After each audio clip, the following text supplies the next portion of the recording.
We're talking about compulsive behaviors. We talked about sexual addiction. Now we're going to talk about internet addicts. They seem to have no control over their need to log on.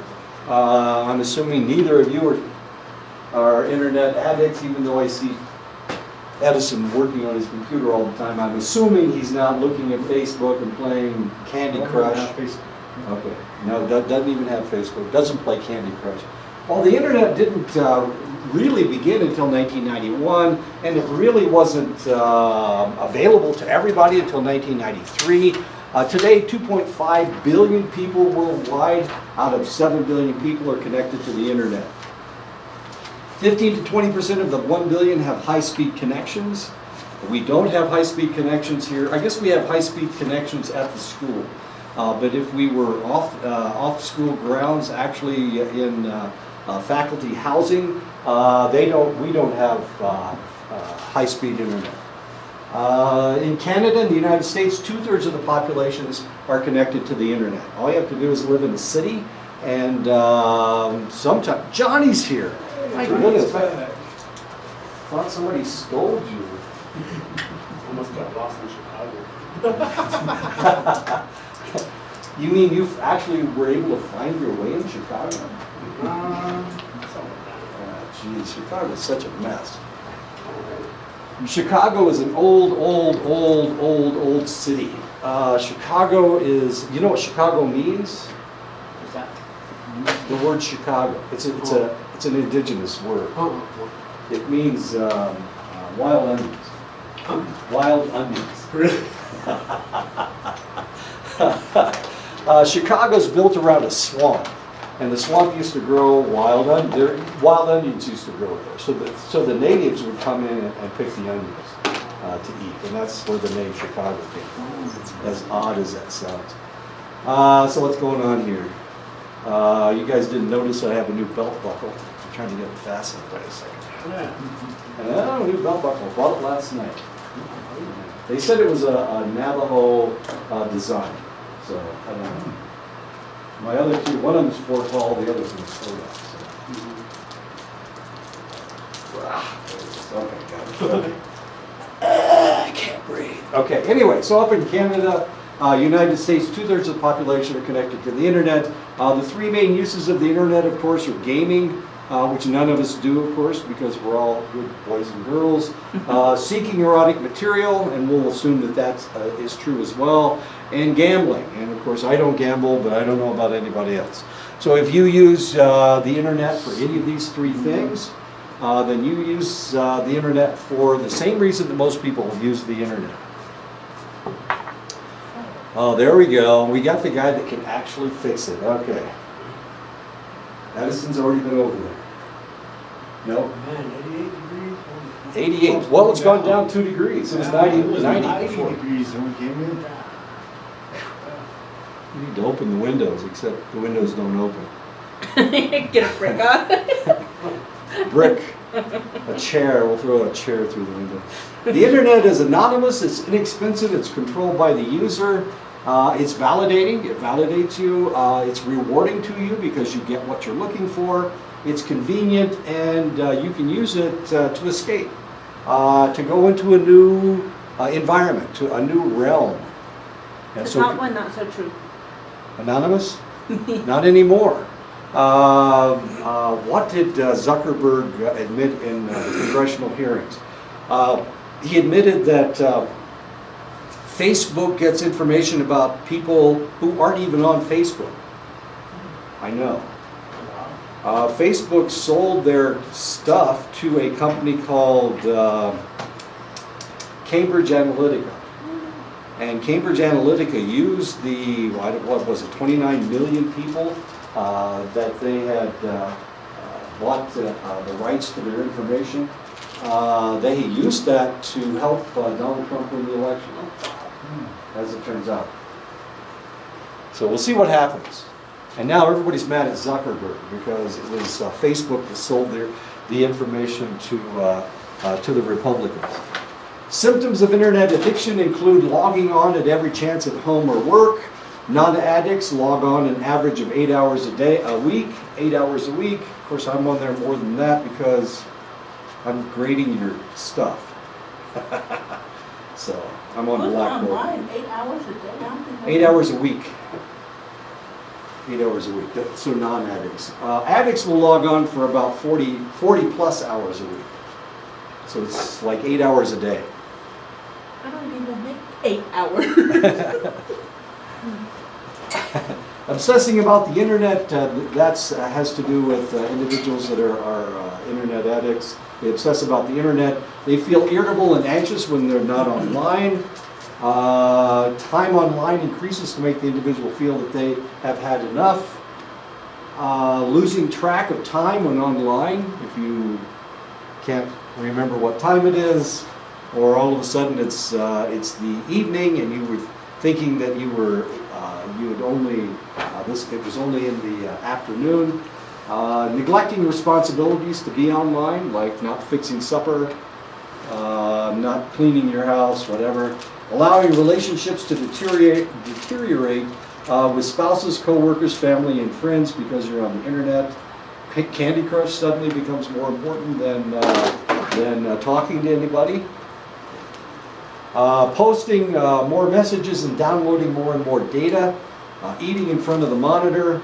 Checking email frequently, more than once a day. And of course, if I check my email once a day, then that's a lot. So yeah, I get in trouble a lot. Sarah gets mad at me because I don't check my email more frequently. But the reality is that she has her email on her telephone. So every time she gets a message, it dings on her telephone, and then she looks at it. So if you've ever been in class with her, if her email, sometimes she turns it off, but if it dings, then she'll look at her phone to see who's emailing her. Have you ever noticed that? Especially when she was the chair of our department, because the provost and the dean were harassing her all the time. Anyway. Some internet addicts seek oblivion, wanting to zone out, while others seek frequent or constant interactions. Physical symptoms of internet overuse include blurred vision, chronic lack of sleep, twitching mouse fingers, unless you're an Apple user. Apple, of course, doesn't have a mouse. Relationship problems are some of the physical symptoms these individuals can have. The list of internet addictions includes cybersexual addiction. As strange as that sounds, people will have a sexual relationship with somebody someplace else. As odd as that sounds. I had never heard of cybersex before, and it was on the Big Bang Theory. And they were talking about cybersex. So now I understand what was going on. Cybersexual addiction, computer relationship addiction, internet compulsions, information addiction, computer games addiction, of course. Computer games addiction. Computer relationship addiction entails individuals dealing more and more in their online fantasy world. They pull more and more away from their real relationships until they lose their local relationships. This kind of happened to my brother. His wife was pulling away from him. She refused to have sex with him. And this went on year after year after year. Well, finally the internet popped up. And he started communicating with people on the internet. People told him, well, that's not fair. And eventually he decided that his wife, they were in their 30s, and she was refusing to have sex with him. So he figured that wasn't right, and people supported him on the internet. And all of a sudden he started looking around for a girlfriend. Of course, eventually what happened was they got a divorce. And he found somebody on the internet to marry. And he married somebody from South Carolina. And of course he was living in Indiana at the time. So he quit his job and married the lady and went down to South Carolina. And he didn't invite anybody to the wedding, except his kids. He didn't invite any of his brothers or sisters. He didn't invite his mother and father, who were still alive at the time. He just kind of ran off and got married. And he took his kids down there with him, which is kind of interesting. And then, of course, they went back to their mother. But he kind of lost his relationship on the internet. Eventually, the addict's cyber world replaces and becomes the most important aspect of their lives. And of course, if you are living in a cyber reality rather than a physical reality, you got a really interesting problem. And I keep talking about this. I don't know what it's going to look like. I don't know what the future is going to look like. It's you guys that are going to have to deal with this. It's not me. None of this stuff makes any sense to me anyway. You guys are the ones that are going to have to deal with the DSM-6, and I'm not even going to have to even think about it. Because I do what I do, but you guys are the ones that are going to have to be dealing with the individuals that have no real personality. They only have a cyber personality. They don't, or they would rather recognize their cyber personality than their real personality. We saw problems with this.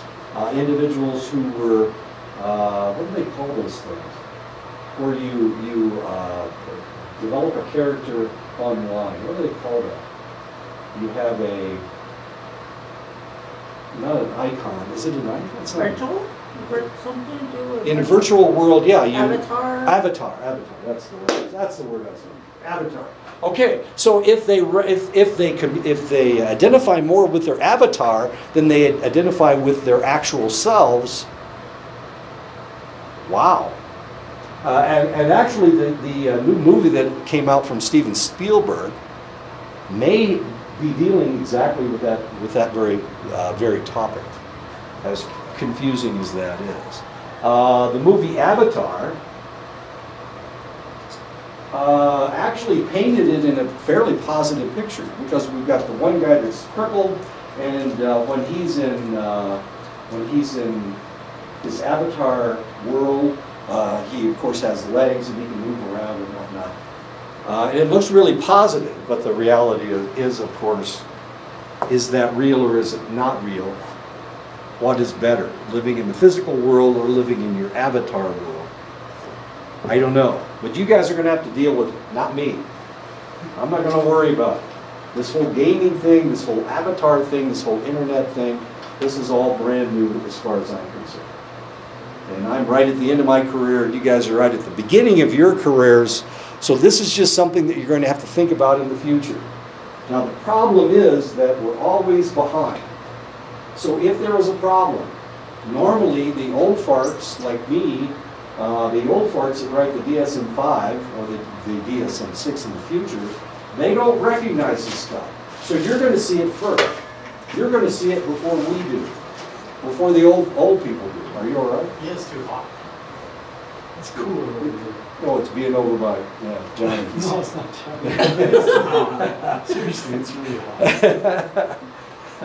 Anyway, so you're going to have to deal with it, not me. And you're going to have, and the thing that you need to understand is that there may be a problem that isn't in the DSM-5. Certainly wasn't in the DSM-4 TR. But you're going to have to be the ones to identify it. And there's no problem with that. There's no problem with you finding something that doesn't exist anyplace else, or you finding it first. So keep your eyes open. This is going to be a problem in the future. And of course, I'm talking about this stuff. It may be something completely different. It may be something like the embedded chips that they start using on people.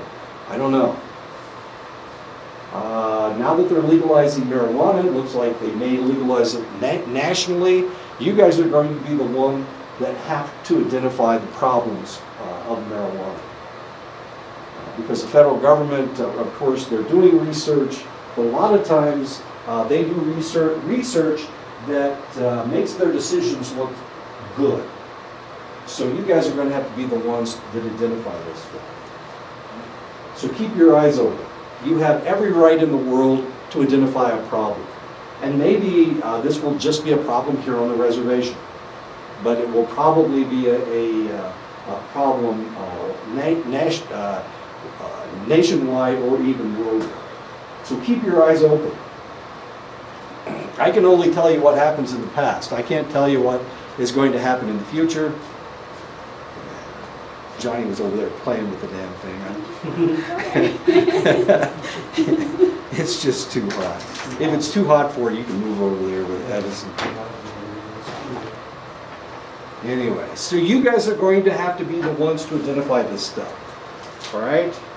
Please don't feel like you have to follow everybody else. Be the ones to see it first. And that's not a problem. Go ahead and write it up. What was I thinking of? There was a guy that wrote something up like 2 years ago.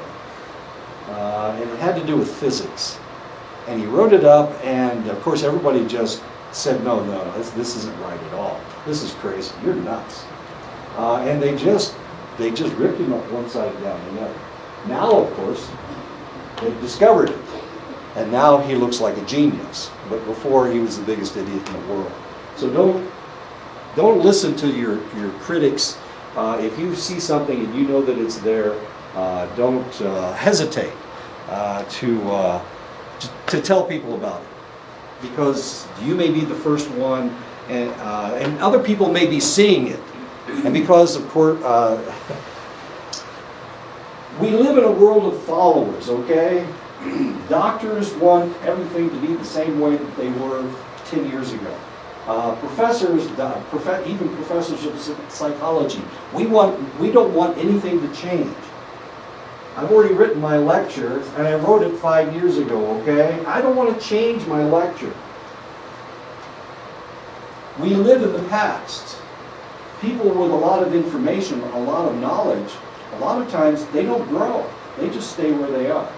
And they teach you as if it was 10 or 15 or 20 or 35 years ago. So my knowledge comes from when I was in school. And sometimes people don't try to figure out what's happening today. They just want to live in the past. So it's your job, no matter who you are, no matter whether you're on the reservation or whether you're in Phoenix or whether you're in Chicago or New York, it's your job to see something new. Because there's always something new. What if nobody ever identified the HIV virus? What if nobody ever identified the Zika virus? What if nobody ever identified the Ebola virus? Because nobody had seen it before. So nobody wanted to rock the boat. This is boat rocking kind of thing. So please, keep your eyes open. There's something going on with gaming. And gaming's not nearly as popular as it was, 5 years ago. It's still popular. But what's going to happen in the future? All of a sudden we're wearing those strange goggle things and everything's 3D instead of 2D. Right? Isn't that what's going on? Virtual reality? We can live in virtual reality. This may change things. It may restructure our brains, and we need to keep our eyes open to see what happens next. We need to be realistic. Sometimes we need to question authority, because sometimes authority just wants to keep things the way they are, or they don't want to see. And this is one of the problems with the federal government dealing with American Indians. They want to treat you guys the same way they treat African Americans in Chicago or Hispanics in Dallas. They want to treat you guys exactly the same. They want to treat you the same way they treated the Mohawks up in Upper New York State. And that's wrong. Or Chicago.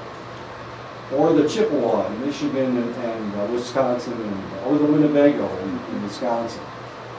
Not the Winnebago in Nebraska. So this is a problem. This is a problem that the federal government has. The federal government wants to treat everybody the same. They want everybody to be exactly the same. And the reservation in Arizona is not the same as the reservation up in Montana. The Blackfeet, the Assiniboine, the Sioux, the Crow. It's not the same. You guys don't have the same traditions. You don't react the same to the same type of stimulation. So we need to keep our eyes open. All right, please just keep your eyes open. I need to ask you, how many people have taken this survey? Edison's taken it. You guys haven't taken the survey yet? You haven't taken the survey. Have you taken the survey? I don't know. Something. Well, actually, I think I did. You took it. Yeah.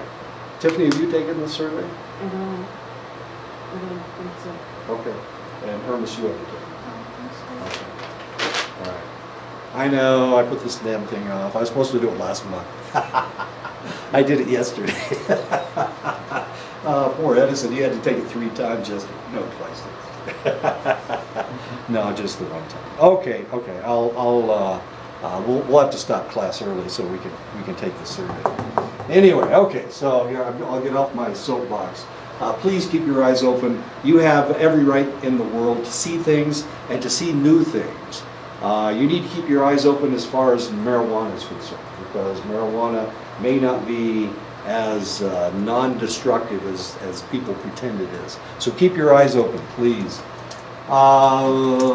For online gamers, the game might start off offline, and then as they improve, they need the competition of the online games. Like any other online addiction, gamers lose track of time while they are playing. Some gamers will spend every free moment gaming.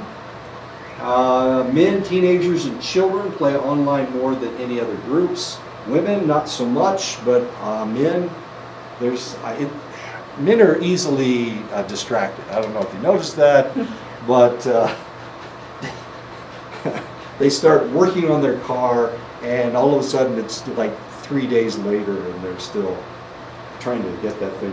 I've got a neighbor that's trying to get his shock absorber to fit, and somebody told him it's not exactly the right size. It's like that much off. And he's been playing with it for like 3 days. Every time I come home, he's out there playing with his shock absorber. And evidently his truck has 4 for every wheel, 4 shock absorbers. It's an old Chevy. All the paint is burned off of his truck. I know, it's really cool. He's got this brown truck, rust-colored truck. Whereas non-addicts will spend 20 to 60 minutes playing a game, a gamer will average 6 hours a day on their games. As stupid as that sounds. That's funny? Do you do that? Is this what you do? Used to. Used to, okay. So you're cured now. We've cured you. Would you recognize it if you saw somebody with a problem gaming? Mm-hmm. Would you recognize it? Mm-hmm. Okay. So It got boring. I'm sorry. well, yeah, but you're female, so you're going to see a lot of males with this stupid problem. Thinking, of course, now they have combat experience because they played Halo 3 ad nauseum when they were 15 years old. So now they have combat experience. I have PTSD from all those aliens I shot in the head. Have you ever played Halo 3? Halo 2? It's a shooting game. My sister-in-law did. Is she good at it? I don't know. They have a game system in the room. I just haven't tried their game. When you say in their room, are you talking about their bedroom? Mm-hmm. It's just there. Okay. They haven't been Right. home. Oh, okay. They live. Well, my brother lives with his girlfriend down there, and he don't live at our house. Anytime you put anything in your bedroom, it interrupts your sleep, sex life, of course, but it interrupts your sleep. So if you have a television in your bedroom, okay, it interrupts your sleep, and this is not good. So, I mean, if you have a gaming system, it needs to be in another room. Because let's say that you have a gaming system in your bedroom, and it's you and your significant other. Well, if one of you is playing the game, that means the other one's not sleeping because the game is keeping them awake. Okay. So we have disrupted. One of the person is not sleeping, and the other person has disrupted sleep. So that's not a good thing. So you need to. Sorry, I'll get off my soapbox one more time. What are we doing here? We're watching television. For the last 60 years, the most frightening non-substance addiction was television addiction. Of course, you guys don't even think of it television addiction because you binge watch all your television shows. The television watching has changed. Once upon a time, if you were watching television, you had to, on Tuesday nights, you had to watch NCIS because NCIS is on Tuesday nights. There were no video recorders. Even when we had video recorders, you're not going to waste that whole great big VHS tape in order to tape your VHS shows. However, my son has videotaped all the Simpson. It's been on for like ever, but he's got them all. And they were all on VHS and now they're on DVD or something, I don't know. Anyways, taping all this stuff. My brother who has all kinds of technological gadget Right. stuff, and I'm like, how do you sleep at night? Why do you sleep? Now, instead of using DVDs or VHSs, of course, we can videotape them on jump drives. And I have a whole pocket full of jump drives. No television shows on any of my jump drives. Does music count? Music is different. Okay, yeah, this is how many jump drives I've got. My sister has the same kind of amount, but it's music. Oh, it's all music? Yes. What kind of music does she listen to that she needs all that? I don't know, it's different. Wow. So how do you keep track of all your jump drives? Actually, there's hardly anything on any of the jump drives. Okay. I'm addicted. I'm more addicted to buying jump drives. Every time I go to the commissary, they're cheap. Okay. Every time I go up to Albuquerque, I buy jump drives. But there's nothing on half of them. Okay. My But if- dad needs a jump drive for his meetings. Right. Yeah. So he has something specific that he needs to put on the jump drives. Half of it, I've got old classes, new classes, classes from Belknap, classes from Ashford. Yeah, I have a lot of stuff on there. And all of it has to do with you guys, so congratulations. You're very important to me. I have jump drives for each of you.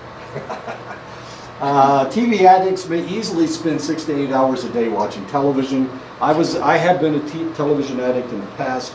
In order to finish my PhD, I had to give up football. I had to give up professional football. Every Sunday was football day, and I couldn't afford to do that anymore. I had to give up college basketball. I used to watch college basketball ad nauseum on Saturdays and Sundays, sometimes Thursday nights. I had to give all that up in order to finish my PhD. And now I don't watch football games anymore. I have no idea who all the players are. In the old days, I knew everybody, but not anymore. 60% of American homes contain 3 or more televisions. How many televisions do you have at your house? 2, just 2? Only 2? How many? Both of them are in the bedroom? No, I have One in the bedroom, just in case you want to watch a movie and I fall asleep. I fall asleep every time I watch a movie. How many televisions? 2. Any in the bedrooms? Just in the dark. Or just in the garbage? Well, that's okay, because sometimes she needs to watch cartoons. 3. How many are in your bed? Just the 1, okay. Is there a gaming system? How many televisions in your house? It's mine. It's bad. How many? 4, 5. 4? And 1 in every room? 5? And sadly, well, actually, 2 is not being operated right now because the occupants moved out. So Oh, okay. Well, there you go. my sister's room, there's 1. There's 1 in the living room.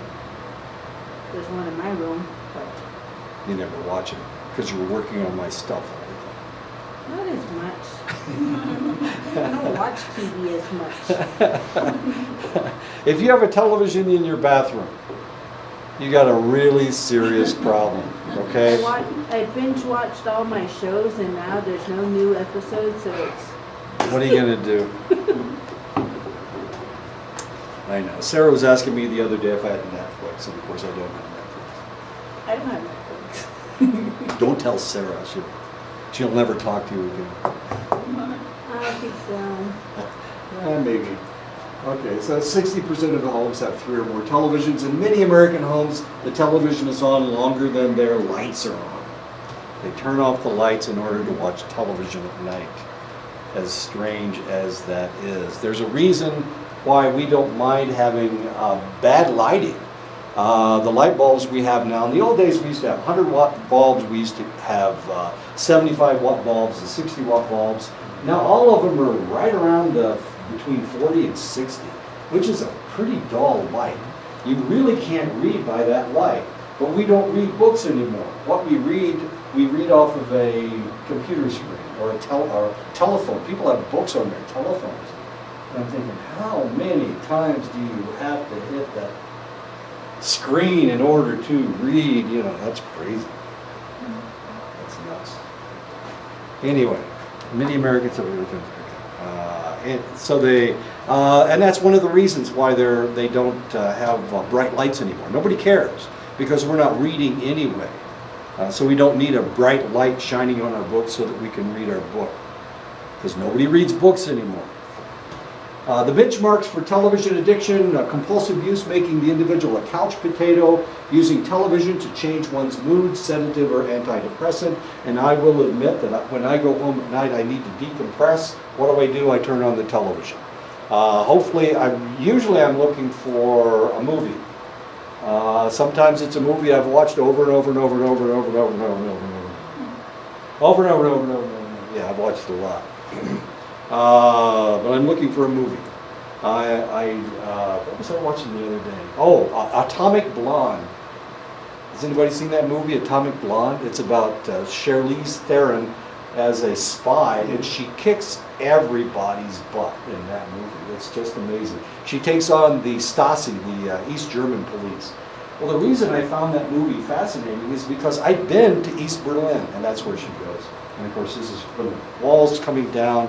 I was there from 79 through 82, went to East Berlin a couple times, and it's really very realistic as to what I saw when I was in Berlin. So I found that really exciting. You can stay over there. You don't have to move. Johnny's irritating anyway. He irritates everyone. Okay, so I watch television to decompress at night. Last night I was planning on grading papers, but I watched television until 9 o'clock, and I can't tell you what I watched. I'm sure it was something to do, but I'm not exactly sure what it was. You want to know what I use television for? What? A nightlight. A nightlight. But it's also noisy. I hope you're turning. No. You turn the volume. Just the TV. Okay. Without any sound. Okay. You mute it. No, without no picture. Just the TV. Okay. But it was funny. But my daughter don't like to sleep In in the dark. pitch black. And I can't sleep with a light. So I'm not going to babysit your daughter. Craving use, of course, loss of control, continued use despite adverse consequences, development of tolerance. The average adolescent watches TV for 1,500 hours a year as compared to only 900 hours in school. So they watch more television than they get education in the schools. The shows that an addict watches shows how they see reality and leads them to make poor decisions. Since television shows dysfunction as normal, adolescents have a hard time accepting their own culture as real. And of course, we have been seeing this on the reservation. Who was I talking to last night? I was talking to somebody, and we were talking about this. We were talking about traditional Navajos and non-traditional Navajos. And they were saying that one of the problems they're having right now on the reservation is that individuals are getting their culture from the television. Of course, there is no Navajo culture on television. But these teenagers are getting their sense of who they are from television rather than from their knowledge or whoever else they should be talking to. So there's a lot of rebellion taking place on the reservation. And they're having trouble controlling the teenagers because the teenagers don't understand what it means to be Navajo. That's what they were saying. Does that make sense? Is it real? You believe it? No, I don't know.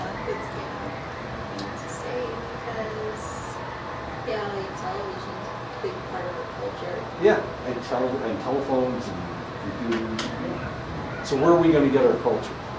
What, and that's a good question. Where will the computer give us a global concept of the world? In the old days, you only knew what was around you. And then there was television, and so we got to see the news from all around the world, and that changed our scope a little bit. The only people that knew what it was like to be out of the United States were soldiers who were sent overseas to Japan, to the Pacific theater or the European theater. They knew what it was like not to be in the United States. But now, of course, you could, people are binge watching Korean pop music. So they're K-pop people. And there's a bunch of them here. I've talked to them where they listen to Korean music. And that is their genre, Korean popular music. Well, in the old days, they would never have heard that. Or J-pop, Japanese pop. And they read anime, and they look at all this stuff. And this is a totally different culture. So this has become part of who they are. So they identify with all of these non-Navajo, but just non-U.S. cultures. And sometimes, of course, whatever, it all depends on what you read. So they're reading anime. Anime's not, it's fantasy, okay? It's not real. So they're getting a culture, they think that the culture is what they're reading, but the reality is that the Japanese and Korean cultures aren't anything like what you get out of J-pop, K-pop, and anime, and whatever else you're reading. That's reality. What's the probability that you're going to watch an American television show and that is representative of the United States? If you watch The Big Bang Theory, is that representative of the United States? Those people are all brilliant physicists, and they live in California. They all do really live in California.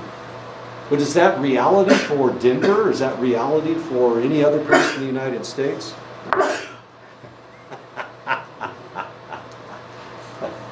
This is too confusing for me. What's going to happen next? We've got all these kids that think they're Koreans.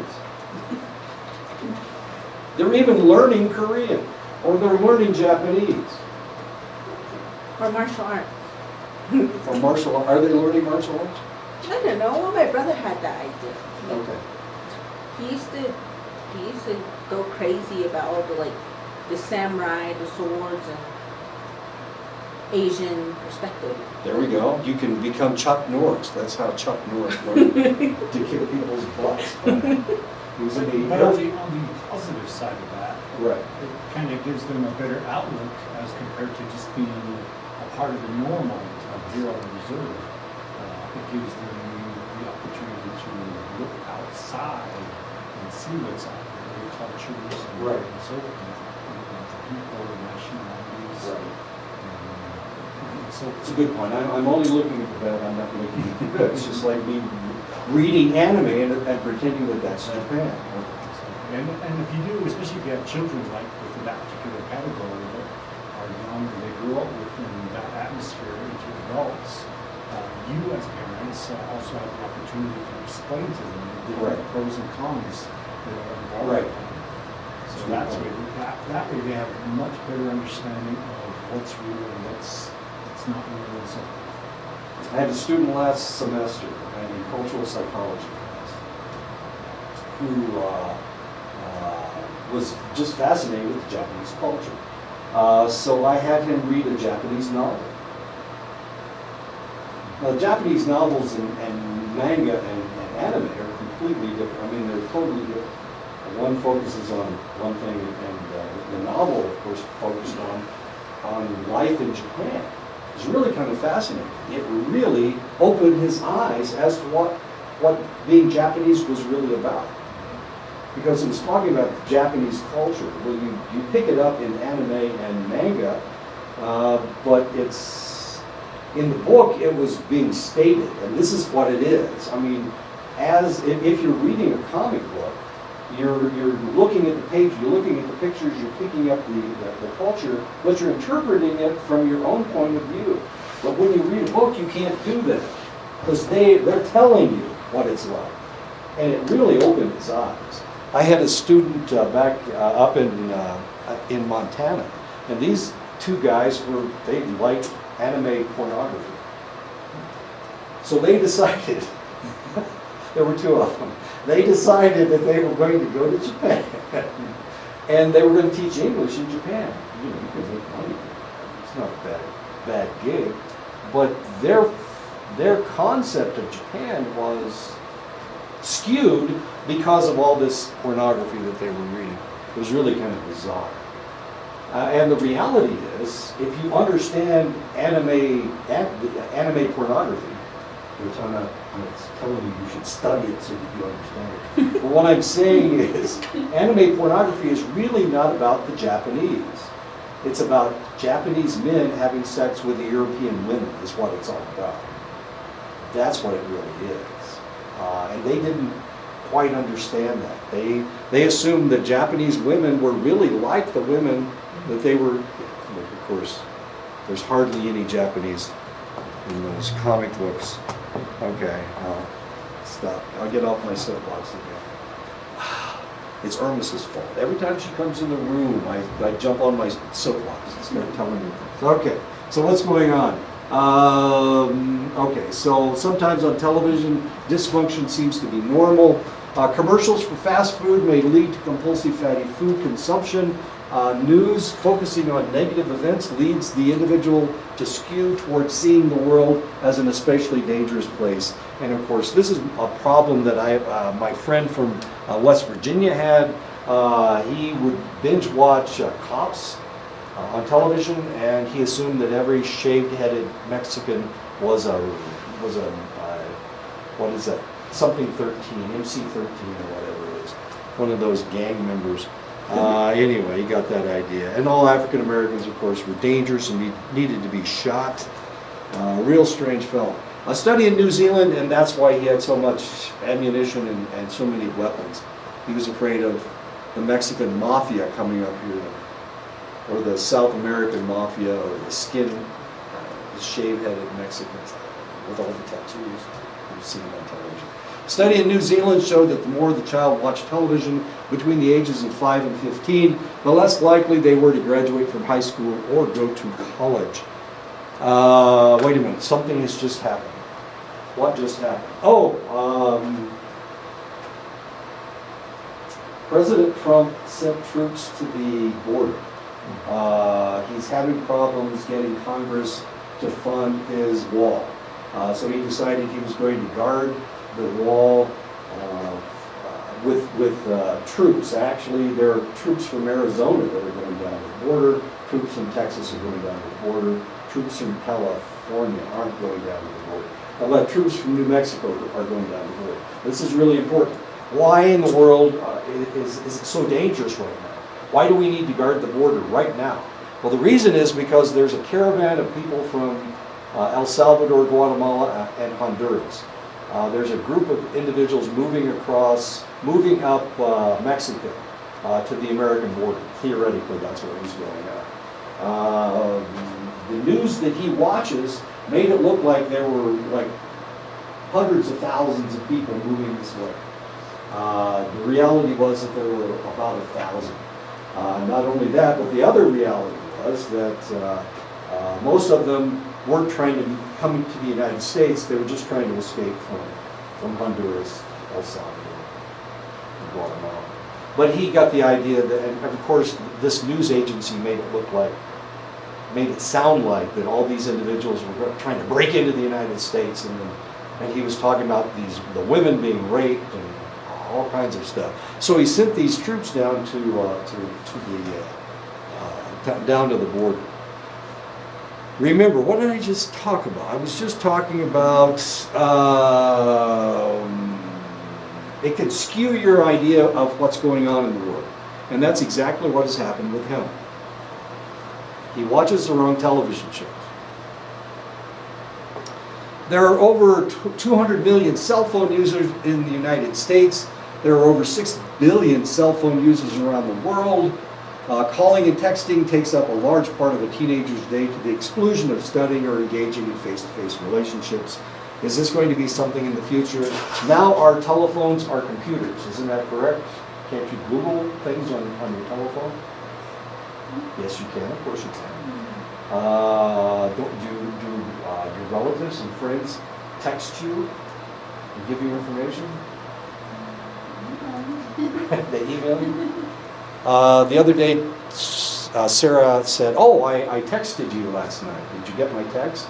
And of course, I don't know how to do that on my telephone. So I didn't. Oh, you're laughing. I can't read text on my telephone. And she thought it was funny too, actually. Yeah, she just wanted to tell me that Dr. Wolf had fallen with her hip, and may not make it to class. So it was that sort of. Anyway, she thought it was funny that I can't read texts. It's not that funny, okay? Somebody needs to teach me how to get my text messages, okay? You don't have a phone? You're such a good girl. See, she's the best girl, isn't she? You don't have a phone. I apologize. I'm sorry. I didn't mean what. I like it. I didn't mean to make you feel bad. But you got a laptop. Just kidding. Just kidding. But if it makes you feel better, I forgot my phone today, so it's not in my pocket. My wife's probably trying to call me and ask me if I care. Well, I do care, of course I do. Anyway. But I forgot my phone. So the two of us are like twins. Well, for today anyway. Okay. What time do I need to stop? You guys need about 40 minutes. What time is it? We stop at what, 11:50? And it's 28, that's almost 30. Okay, let's stop right now. We'll stop right now and, geez,